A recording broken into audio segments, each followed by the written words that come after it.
ఉదయాన్నే లేచి సకల జీవాలకు కనిపించే దేవుడైన సూర్యభగవానుణ్ణి ఆరాధిస్తే సకల శుభాలు కలుగుతాయి. ఆదివారం సూర్యభగవానుని మంత్రాలతో జపించడం వలన నలుదిక్కుల నుంచి కీర్తి, అదృష్టము, ఐశ్వర్యము సిద్ధిస్తాయని ధార్మిక శాస్త్రాలలో ఉంది. ధార్మిక శాస్త్రాల ప్రకారం దేవదేవులందరిలో సూర్యుడికి గొప్ప స్థానం ఉంటుంది. ఆది పంచదేవతలుగా వినాయకుడు, శక్తి, శివుడు, విష్ణువులు, ఆ తరువాత సూర్యభగవానునికి స్థానం లభించింది. అందుకే సూర్యభగవానుణ్ణి ఆదిత్యుడు అని పిలుస్తారు.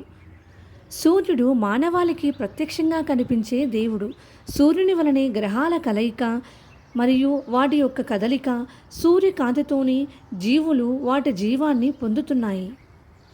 జ్యోతిష శాస్త్రంలో సూర్యుడికి చాలా ప్రాముఖ్యత ఉంటుంది. 9 గ్రహాలలో సూర్యుడు మొదటి గ్రహం. సూర్యుని సంచారంతోనే గ్రహఫలాలు మారుతూ ఉంటాయి. ఆదివారం సూర్యభగవానుని ఆరాధనకు ప్రత్యేక దినంగా పరిగణిస్తారు. ప్రతి ఆదివారం ఉదయం సూర్యభగవానునికి అర్ఘ్యం సమర్పించి ప్రత్యేక పూజలు చేస్తారు.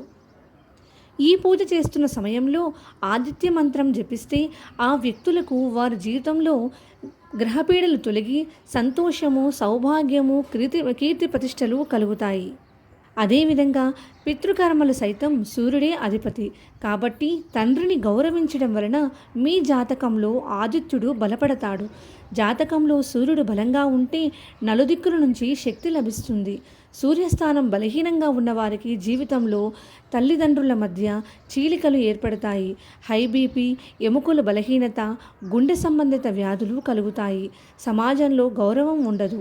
ఎంత చేసినా కీర్తి అనేది మసకబారుతూనే ఉంటుంది. కాబట్టి జాతకంలో సూర్యుని బలంగా ఉండాలి అంటే మనము సూర్యభగవానుని ఆరాధించాలి.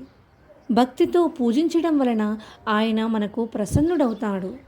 ప్రతిరోజు సూర్యభగవానుణ్ణి పూజించాలి. ఆదివారం ఉదయం వేకువజామున నిద్రలేచిన వెంటనే ఉదయిస్తున్న సూర్యుని నమస్కరిస్తూ ఓం సూర్యాయ నమః అంటూ మంత్రాన్ని జపించాలి.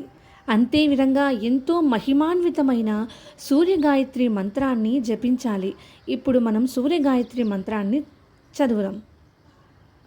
ఓం భాస్కరాయ విద్మహే దివాకరాయ ధీమహి తన్నో సూర్య ప్రచోదయాత్.